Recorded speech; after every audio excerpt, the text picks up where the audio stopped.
Welcome to Futureshock.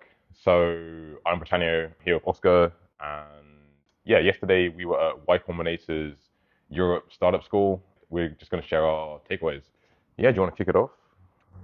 Yeah, sure. So the last one was just a small hall. It was basically a lecture hall size, where Paul delivered an essay, but it was about moving to San Francisco if you are based in London to see the lay of the land, or if you're based anywhere in the world that's not San Francisco, see the lay of the land, and then and you'll probably move back, but just with way more lessons.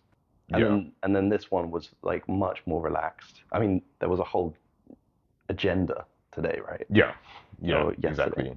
Several speakers, and it started with Tom, Yeah. and he's trying to give back, share a story about Monzo, and Yeah. did he talk about go cardless? Because that's what he was doing beforehand.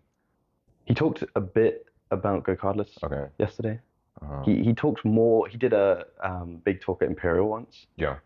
and yeah, I don't know. He talks about Go Cardless very quickly. That's Hmm. what they got into YC with. They got in on like a tar pit, Like goal bill splitting splitting type at back in idea. Yeah. 2011, and then it became Go Cardless, and then several years later, I mean, yeah, he founded a separate company. Go Cardless still exists, multi-billion-dollar company in the UK, Hmm. and then yeah, Monzo 2015, and launched within 3 months of Yeah. foundership. So he was the first talk today. He basically said, "You've all been vetted." There was a 7-to-1 ratio of people that got in versus,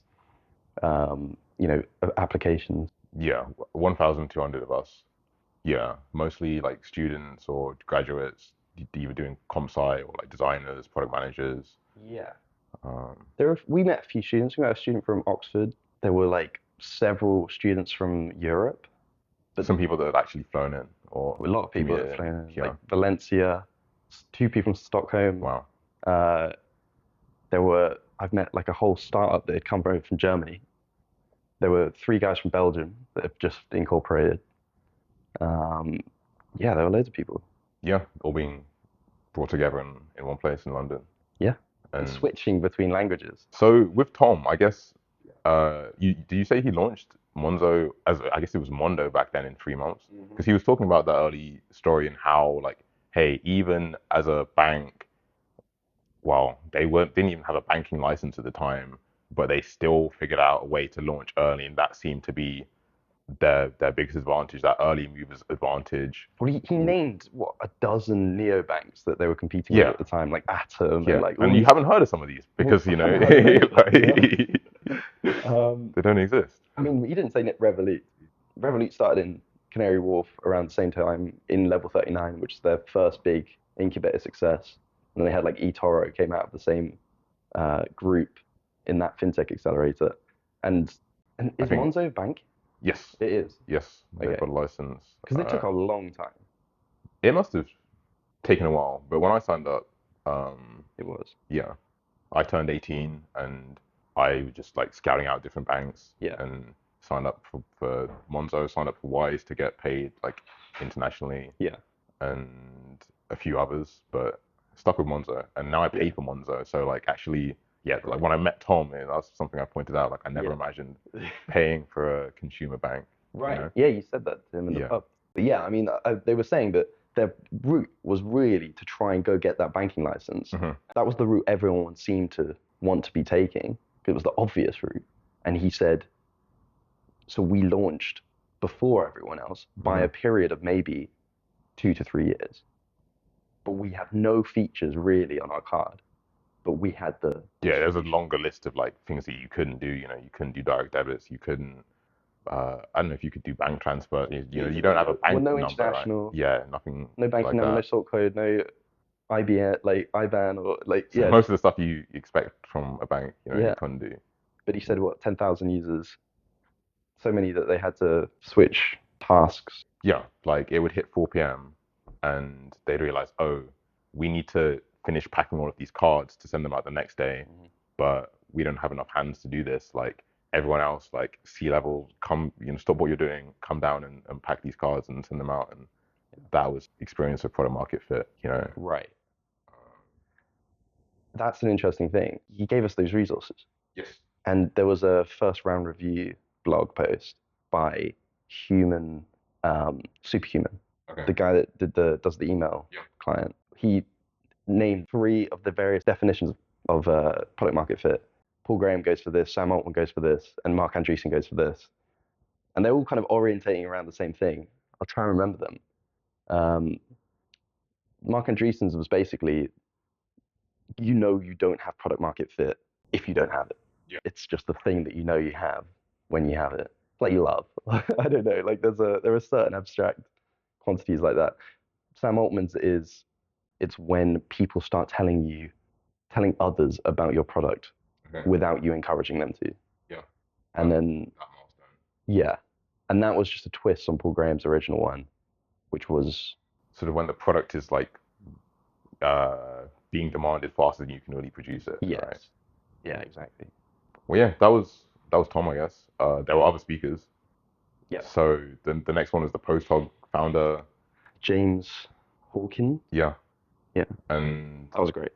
it was like he had a slide of all of these different tools that you could be using doing, product analytics, and then how PostHog covers all of it, you know.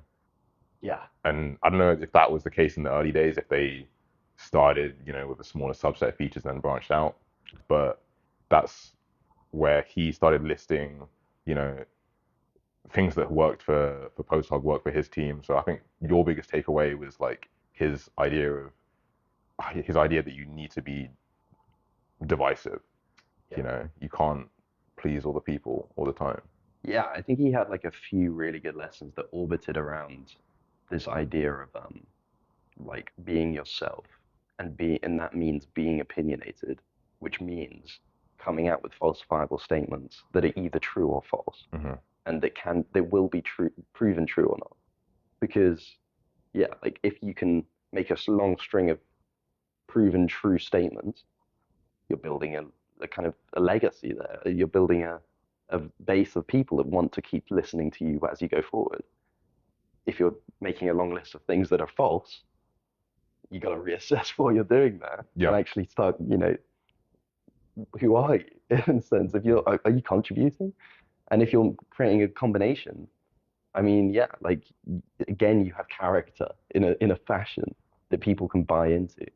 And it sort of comes back to like lean startup principles and the scientific method where you set hypotheses and you experiment with them and Yeah. you validate or invalidate them and use that to measure true progress.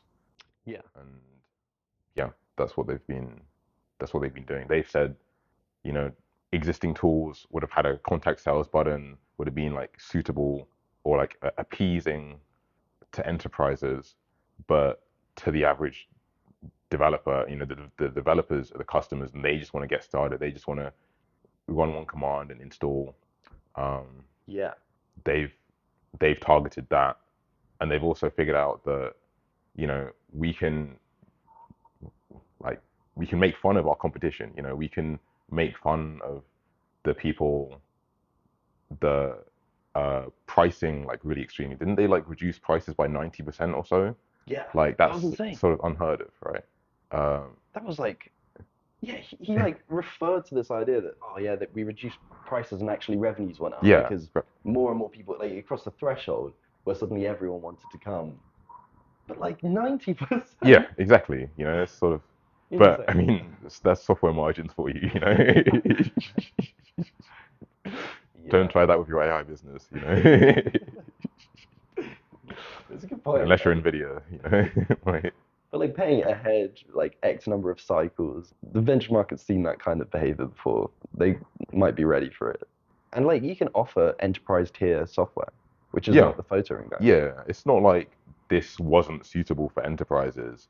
It's just that most companies just only think about the enterprise. They don't think about the smaller companies Yeah.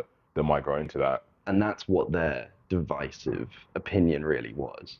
Yeah. Was like, let's not. We want you on our Slack channels. We're going to share memes with you. We want to hear exactly what you're talking about. And he also focused on not just doing the 80/20, but actually going all the way, right?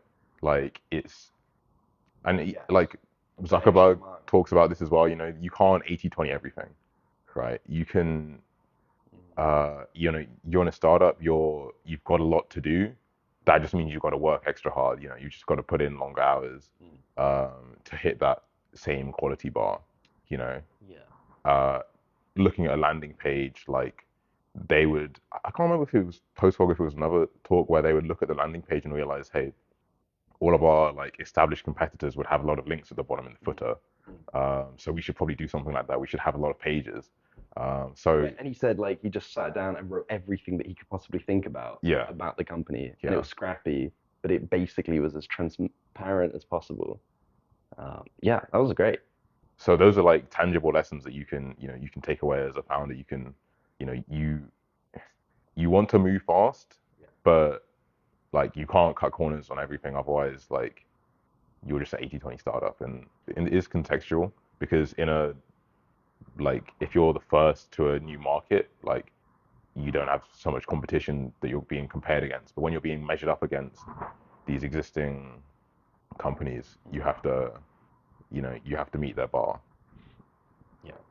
So then there was a fire alarm. Indeed, we got interrupted. It was like this, like Armageddon alarm, where it was like Those a sirens. long siren, and they basically said, "Get out, evacuate," and everyone kind of like, okay, grabbed our stuff. We were right at the entrance, which Yeah. was fine. I was convinced it was David Sachs coming Convinced to it was a sabotage. sabotage, you know? Who knows? Yeah, fire brigade turned up. It was all fine in the end, but yeah, it's a good time to network, I guess. Yeah. And then, And then Deliveroo, indeed, James Shu, is it Will? Will Shu. Will Shu. We'll cut that out. Uh, yeah, he We'll is cut that out. amazing, you know, because like I guess I came to London like 2 years ago. I was Yeah. here for like 10 weeks doing my internship. And like one thing that struck me was the constant stream of delivery drivers. Like it just, Into the start. no, no, not into this, just when I was walking home, just Okay. like, you know, Yeah. you're just seeing them on the street. It's just a constant reminder of the Yeah. innovation that's recurring, right? Because a lot of that will happen behind closed doors. It's like, okay, some team like behind their laptops, like Yeah.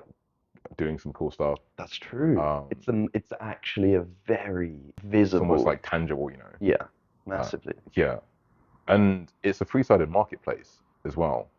And I've I've like had startup ideas in the past that were like that resembled marketplaces and sort of read, you know, strategies about how you can sort of bootstrap that, you know, starting in one place and growing out Yeah. and they would have had to face all of these challenges, but with the restaurants, the drivers that are delivering the food, Yeah. and then you know customers are actually eating the food, Yeah. like coordinating all of that together. It's a lot of Yeah, variables. Everything suddenly becomes chaotic yeah, from like a physicist point of view. Like, okay, you've added too many variables to the mixture right now. exactly. And that's why I think, like, oh my God, I was so glad when he came out. I think he is possibly the most scrutinized, especially in British waters. Like, they IPO'd years ago, and it Yeah, was like the most, like, 2021 IPO. So, and I googled that, you know, while he was speaking, and supposedly at the time that was one of the worst IPOs in the UK. and like, I've only ever read bad headlines about Deliveroo. I mean, I did like a case study on them at one point, um, and like looking at how their COVID response, Yeah, and there is so much bad press about that company, and I don't even know. Yeah, and like he was sitting on stage with Tom Blomfield, yeah, another deeply scrutinized individual. Like, yeah. They can both resonate. You know, starting a bank, everyone was telling him, hey, like you can't get this license. Like you're 30 years old. Like you've never worked in banking. Like what are you doing? including the BBC. Yeah, you know, Like, like what do you do if you know you've got your startup and then like you know people are like okay, so he had like two sides of the same issue where like he'd get people saying that they weren't freezing enough accounts, freeze more accounts, and then now you have a wave of press that's saying you know Monzo is freezing all of you know everyone's accounts, and then the BBC turns up with a like card inside an ice cube that they just drop on your door in front of your office. Like, you are what do you do literally, as a you're founder darned at if that you point? do, and Yeah, you're darned if you don't. exactly. You know, you can't win, but they did win. I mean, but like Tom has talked a lot about the psychological trauma he went through, and how like he being the public facing individual in the company, like we were talking about this, who are the other Monzo founders? Yeah. Like one of them's a llama farmer by the sounds of it. I mean, I think they've got like some of the Nustom like developers out there, Hmm. and there's the other guy that founded. Founded Cherry Pick. Yeah. I'm not sure if he was a founder or not, but he was part of Go, so he might have like then came Oh. along later and rose to COO. It's kind of like a PayPal mafia of the UK. Indeed, indeed. Interesting. Um, like it's I've only got maybe 8 or so apps on my home screen, and 2 of them, Monzo and Cherry Pick Yeah. from the UK. Oh. Wait, what's Cherry Pick do? Cherry Pick, so it's sort of streamlining your grocery ordering process. Oh yeah. So you start by choosing a series of recipes. They've got their own bespoke range of recipes, and Yeah. they've mapped them to the exact ingredients. So you can say, hey, like these are my dietary requirements. I'm trying to get like high protein, low carbs, Mm. and I want 4 servings of this meal. Yeah. You can sort by reviews, and then you hit the checkout button. It Yeah. redirects you to, in my case, I use Sainsbury's, so it redirects me there, and I can just check out and pay the exact same price. Very similar to like HelloFresh, but without. It's kind of like a drop ship version. Yeah, it's like, you're not paying a premium. You're in complete control of like what you're ordering. Yeah. It's a Using nice your way to shop. supermarket. I can't believe that supermarkets didn't integrate that years ago.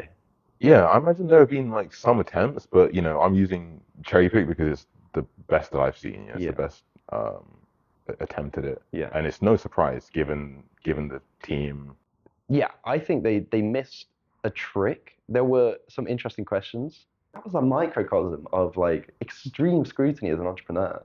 Yeah, Yeah. but Will seemed destined to do that idea. He was working in New York, transferred to the UK, and then realized that disparity of Arbitrage. like, yeah, in the US, like, he was still working long hours and eating meals in the office, but it wasn't a Tesco meal deal or some sort of Tesco like meal that you could microwave. It was something from a restaurant.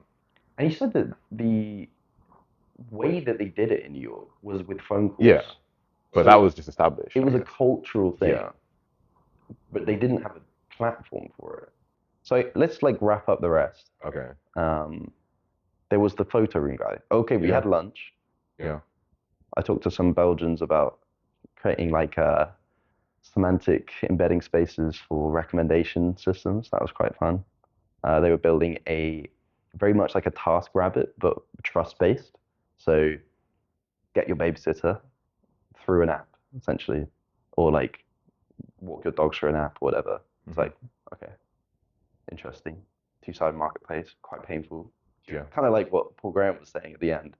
We get to that. So we had, yeah, Photoroom guy. Best bit of advice that I found that he gave. So he says like he goes out to San Francisco once a month just to get the vibes, which is such a interesting Just to recharge, thing. Yeah, just like my word, to recharge in San Francisco or whatever. To like charge up his his ambition, I suppose. That's an interesting thing. And he said that he got banned from a McDonald's or some restaurant. Yeah. Asking the customers in the queue to pay for their meal if they would sit down and download his photo app and use it to edit something, because they have such a developer community there. He had his like kind of adverse selection. The average person in the queue might be a developer, and said he got banned from the restaurant because he asked so many people to do that. Yeah, but that is like doing things that don't scale, in its most classical form. After that, we had Humanloop, and I didn't completely catch what they were doing, but it sounded impressive, sounded very technical. They're like an language model analytics. Okay. They're like PostHog, but for language models. So they bought into the language model revolution early because they were like PhD students. Yeah. And he gave some good advice about finding your co-founder. He basically said he made a list. Make a list of like the smartest people that you know, and then try and go through that. See if there's chemistry, sit down, brainstorm some ideas. What's that dynamic like? Yeah. And then he found two guys that he thought had there was a lot of potential there. And what was their original idea? Because they got into YC on that idea. Was it an idea that like OpenAI ended up just like swallowing, or That's right, yeah. Because he got worried that they'd be bitterlessoned essentially. yeah, yeah, Um, and and then then I chatted to him here outside. He was really good to talk to. Then there was the Seabound, Seabound. I wasn't there for yes. that. So I guess the environment is and it like decarbonizing our sort of energy usage Yeah. and transport is a problem, and they're solving that in the shipping industry. So they see that as being uh, quite at risk of not hitting these targets. You know, there's a target of like decarbonizing shipping by 2050 or so. Yeah. But if you buy a ship now and it lasts for 30 years, like you're not going to meet that if you haven't considered Right. that strategy for decarbonizing it. Yeah. And It's like a living organism bioengineer, reconfigure that organism during its life yeah, so that yeah, it's meeting new policy, I suppose. exactly. So what they figured out is they install a device next to the exhaust of the ship. So the exhaust gets routed through their essentially a box of rocks, and it turns that exhaust to limestone. And then Oh, and that works at they've got that working at about 80% efficiency. So 80% of the carbon that's entering their system is being captured and turned wow. into limestone. That's like a carbon Yeah, capture for ships. I see. exactly. Interesting. And they can then go off and sell that limestone, or they can separate out the components again and maybe store the carbon, the CO2 somewhere, and reuse um, their rocks. I can't remember the exact name for like Yeah. what they're using and how it reacts, but Did anyone that's the ask gist. about these ships? Yeah, they contribute like 3% of the world's emissions, but they create like enormous albedo effects. Yeah, and like contribute to cooling, Yeah. I guess. It's like a sail-based ship is not doing that. Yeah, But I guess you want to have the technology that doesn't pollute and then have the option of putting water vapor into the atmosphere anyway. yeah, Like that's going to be a way easier process, right? yeah. You've got that choice, Yeah. you know. And then Paul Graham came along and did his like a fireside chat, and you asked a question. I did. You asked the best question. I was just curious because like throughout the day, every speaker was talking about SF Yeah. and how you need to move to SF, And how you go had to to use SF, YC to use. get into Yeah. YC, go to SF, and everything's just gonna be magical. Yeah. My question is, okay, say you're not in YC, you go to SF. Now what do you do? Well, you don't have time to like keep trying to get into the batch before you go to SF. So Well, like, I just did some like back of the napkin math. There's 1.2K people yeah, in the audience. yeah, If they're paired up uh, as like 600 companies, they're not all being taken into the next batch, yeah. even if they all applied. And that's And like a shockingly small number of possible people that will be applying yeah, every batch, right? and sure, like over a series of batches, like you could get everyone that's competent into the batch, but for everyone that isn't in YC, it sucks to suck, Mm. but what do you do? You know? Most people are not in YC. Yeah, exactly. Most people in Silicon Valley are not in YC. Exactly. Like I'm sure that they represent like a large community, but the moment they leave YC, they're not in like a totally different boat to every other person in Silicon Valley, right? hmm Or in San Francisco or San Jose or wherever it is. Bay Area, you know. Yeah. But his response, and like it was him and Tom responding, and their response was that, if you're a developer, you've got other developers there that you can talk and like market to Hmm. and sort of get feedback on your product, and you can build. Yeah. I don't want to just transfer to a random, well, it's not a random country, but like if I'm in SF just to build, Yeah. am I getting the most out of it, right? Because Right. there's the other like alternative, which is going to all of these networking events. I was there for a bit and I guess practically every that's day. the build process involves feedback, It and does. that's what they're getting at, right? Okay. Like if you're like the PostHog guy said something interesting. He said every week for like 3 months we came out with a new version of our product. Yeah. We just deployed and deployed and deployed, and like they got feedback every week in order to create that deployment.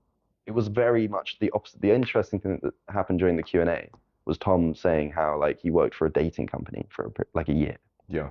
and after 3 years of development, they basically said, we've completed the product, time to distribute and Yeah. get Yeah. like He's like, okay, network. like let's just go hands off now instead of, remaining committed Yeah, and he said and in within the a roots. year the product was fucked. He said exactly that, like word for word. Your number one job as the founder is making sure that product and those users are compatible with each other, maintaining that product market fit. Like the manifold you're trying to fit is constantly changing underneath you. So Hmm. you need to keep shipping new features.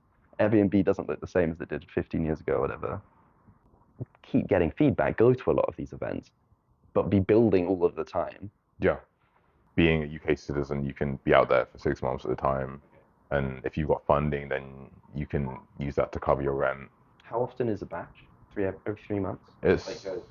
yeah, it's 4 batches a year. So there's always applications open. So you could go, be building for 2 months, keep applying. Theoretically, you could get into YC and still be there for 3 months and like all on one thing if Yeah, you're from all in one London. stint, Yeah. you know, if you're good. Yeah. A lot of people that got in, got in on their second or third application. So, Yeah. and I guess that makes it easier when the application process is one form and a 10-minute interview. Yeah. If you can see, hey, what was their last form and how much have they changed since? Yeah. Like that's giving you a useful bit of insight. Yeah. Yeah. There was a 15-year-old that asked the That was question, insane. and like, Everyone was like, yeah, fuck up. whether I didn't remember his question. The memorable part was Paul like absolutely detesting the idea of founding a startup at 15, Yeah. and What if it succeeds? yeah, What the hell are exactly. you doing? Well, You have he's this also drawing yeah, of childhood. exactly, exactly, and that's not what you want to do. When I was 15, I think I was racking up hours on CS:GO. I got 5K hours on that game. Maybe doing a bit of programming on the side, but or some skateboarding, Yeah. but yeah, not in the deep end. And they I do, was washing dishes in a kitchen, yeah. learning how much I hate jobs. You see, I that wasn't my first encounter with Toby. Really? So I saw his launch post on LinkedIn 3 months ago, Oh shit. and It's next Alexander Wang. it was like a well done. It's better than any like launch I've made online. Do you think he has So a do you think he has like a mentor, good maybe, surrounding? but He must like do. regardless, you know, whether it's the right age for him now or Mm. not, Yeah. like when it is the time, Yeah. I'm optimistic. Yeah, I And agree. I was looking back at, Paul Graham's got this essay on a student's guide to startups, and he talks about the sort of earliest point at which you should start a startup, and their tagline is to recommend just waiting until you graduate. Wait until you're done with uni. Mm. But that serves like a dual purpose because anyone that's in uni that is still convinced they're going to do it, they can just ignore that advice, right? Yes. But if we can talk you out of it, then it's just wait. If we Yeah. can't talk you out of it, we might find you. You're more likely to regret it if you act too quickly or too spontaneously. Yeah, But if there are so many cases where like you should be acting like that. Like it's time. yeah, If you have product market fit and you can get funding or you can hire a team and actually execute on it. and I guess it's a different time right now where we're just at the beginning of this AI shift, Yeah. and it might feel like if you're 15, like now's your chance, right? Right. Or if you're just in uni, now's your chance. I think this essay was written in '09, Yeah. and Paul he points out like the two previous like waves as being silicon and the web, and then to a lesser extent mobile. Those were the big two then. There was a 30-year gap between Bill Gates and Steve Jobs' era and the dot-com era, Mm-hmm. where you had like Musk and like Bezos and Larry and Sergey and everyone, yeah, kind of clustered into those two eras. You are seeing probably a new cluster like 20 years later, 25 years later. Yeah. And Yeah. but even then, it doesn't mean that like you can't start something halfway through and have it work, right? Yeah. Like, Well, not like sure there are where. winners every year, Yeah, but the level of insight that you can provide and your ability to find a quality idea is like directly a result of your experience. I totally understand the advice of like going through that university experience, getting as much like living experience as possible, and then yeah, instead of going for the corporate back office job, fit a business model yeah. to the Well, manifest. this was Henry, right? So he's 20. He didn't go to uni, Yeah. and I was like sort of asking him, because I just finished my masters, Yeah. and I benefited more so from the network, the community than the taught content itself. I think there's plenty of online resources for ComSci if you want to learn it from scratch, and you've got the like peer group to do that. But it's that peer group that got me through it, and that exposed me to people I can work with and collaborate with and do projects on the side. Yeah, 90% of our friendship groups, or like my friendship group for sure, is people that I met at university Yeah.